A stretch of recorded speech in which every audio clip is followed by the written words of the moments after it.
Jamwale mon bandiraɓe tedduɓe yeɓiyankoɓe yaw pindi tv min calmini on ɗo mbawɗon wonde dunde babadama nde kala min simmon kelle gaɗane roɓino jeydeji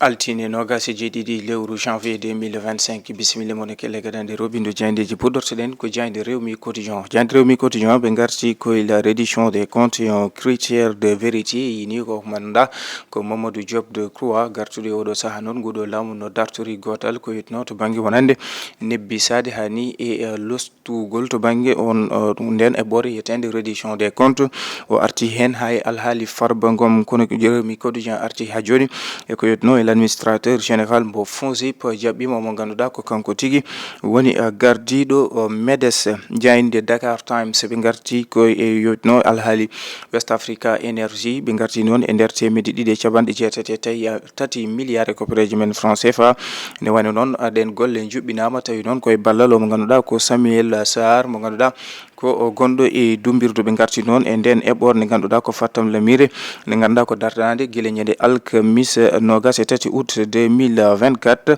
nde ganduɗa noon ene wawa wallude Sénégal dañji ko wiyete ko kuɓam to abbi e temedde tati mégawatt jayde Dakar Times arti hen jayde l'éveil ɓe garti koye controverse sur la procédure ko witno noon e alhaali Farba Ngom to ganduɗa cuggi gonɗe hen hani e noon no on procédure mbiyen yitugol wutte hormo hani e gam Farba noto lawol jayde l'éveil arti hen kono ɓe garti omo ganduɗa ko Mame Boye Diao ganduɗa ko kay ardino directeur des domaines tawi noon koye alhaali to banggue ko wiyete ko sekam kanko Mame Boye taw caggal nde o tuma toon to CDC caisse de dépôt et de consignation jayde l'éveil arti hen jeyde l'évidence ɓe garti koye to banggue wonande kaɗo lande PS ka lande PS noon e jonde mabɓe ɓe garti ko yete ko valorisation de la maison du parti hani ko ɓe mbiyata ko to banggue animation kamɓe offre politique ɗum ɗo kala woni yewtere gooɓe jiile ɓen ɓe ganduɗa ko taweteɓe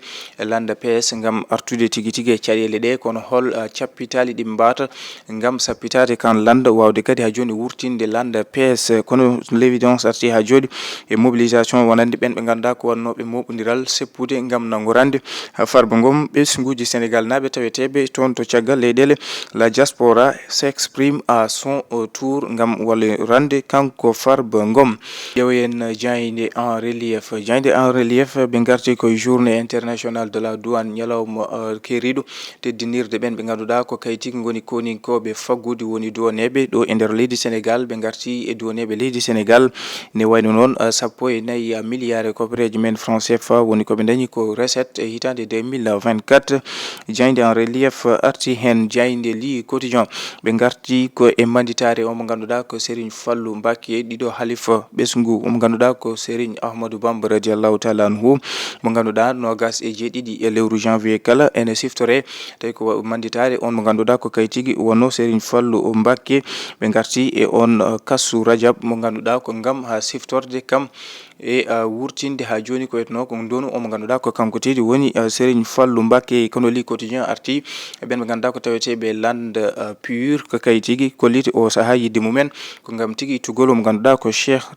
Tidiane Ayoum gardiɗo kan lande moɓe kolliti gartugol mum ne wayno ko ɗum saabi teppugol on lande mo ganduɗa ko pur jayde l'observateur ɓe garti koye pôle judiciaire financier perquisition chez Tabaski Ngom ɓe garti on perquisition ne wayno tawi ko yaade galle Tabaski Ngom wawde ƴeewoyde toon gueɗe ko ganduɗa ɗum ɗo laamu ngu ene sohli caggal nde o tuma ɓe garti e yiide wonani ɗon caggal nde ɓe jeeyi toon tawama toon ɗereji hay kayitaji ɗi ganduɗa ɓeydimo nannude kanko Tabaski Ngom ɗum saabi e yiide l'observateur on réquisition noon ne wayno ɗin ɗereji hani e ko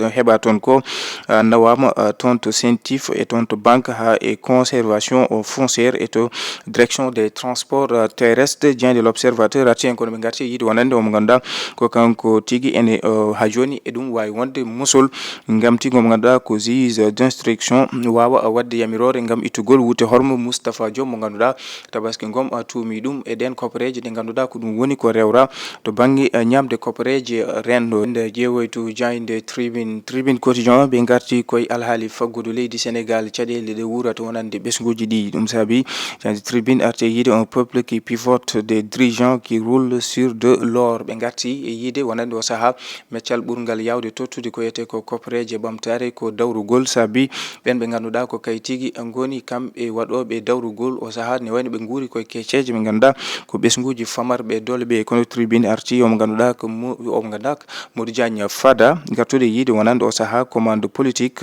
hande jogui ɗum ko Ousmane Sonko waɗata no welira ɗum saabini ɗe caɗele ɗe ganduɗa hande ko garande omo ganduɗa ko Farba Ngom député maire de Agnam jayinde le quotidien ɓe garti koye Kabirou Mbodj gartuɗo e tigui e koytno to banggue o saaha noon ɓen ɓe ganduɗa ko kay tigui goni entrepreneur en dilloɓe e to banggue faggudu leydi Sénégal o arti noon e caɗele ɗe ganduɗa ko kefti bonde ha ni e wari mo ganduɗa komo sorno no mayri o arti noon e o saaha darde laamu nguɗo no darori ni kono noon laamuji ɓenduɗi ɗi kadi darde mumen ha ɗum saabini maygol yoga e won cuuɗi gollorɗe o arti e yiide o saaha ne wayno tigo caɗele ɗe wurata ha ni e gonka ka dartori hande ka o arti e yiide noon laamu wawa haɓade ɓen ɓe ganduɗa ko kay tigui dilloɓe e ɓamtare tawi kadi ana mbawa yencinde golle mumen to banggue ɓamtare tawno ko laamu haɓato ɗumen ɗum sabato caɗele ɗeɓe keɓata to banggue wonande o saaha e leydi ndi kan haala ende tawi e jayinde le quotidien jayinde l'exclusive changement dans le top management des régies financières de l'État ɗe garti noon koto banggue wonande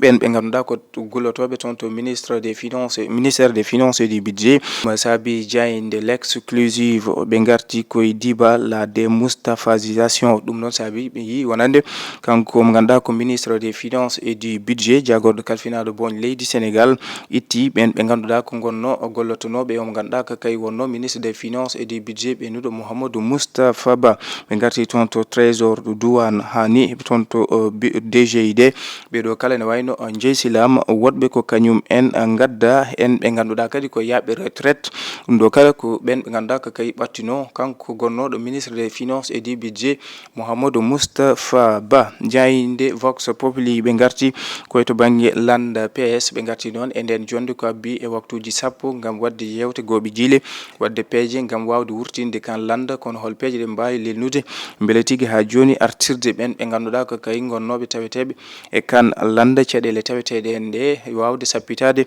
landa PS parti socialiste ɓe garti e Alioune Tine gartuɗo e on alhaali reddition des comptes hani oɗo saaha noon ko wetno e alhaali Farba Ngom jayde Walf Quotidien ɓe garti koye envoi de travailleurs en Espagne et au Qatar. Le Sénégal exporte sa main d'œuvre ɓe garti koye ngal tippodiral hakkude leydi Sénégal kam e Qatar kam e Espagne ɓen sukaɓe ɓe ganduɗa ko jogorɓe nawede ɗen leyɗele gam golloyade saabi jayde Walf Quotidien arti tigui tigui e ɓen sukaɓe ganduɗa hande laamu ngu darima gam nawde ɓesguji mumen e ɗen leyɗele wawde ƴeewoyde golle jayde Walf Quotidien arti hen bandiraɓe tedduɓe yeɓoyankoɓe Yawo Pindi TV ko ɗum woni komin dobinno moon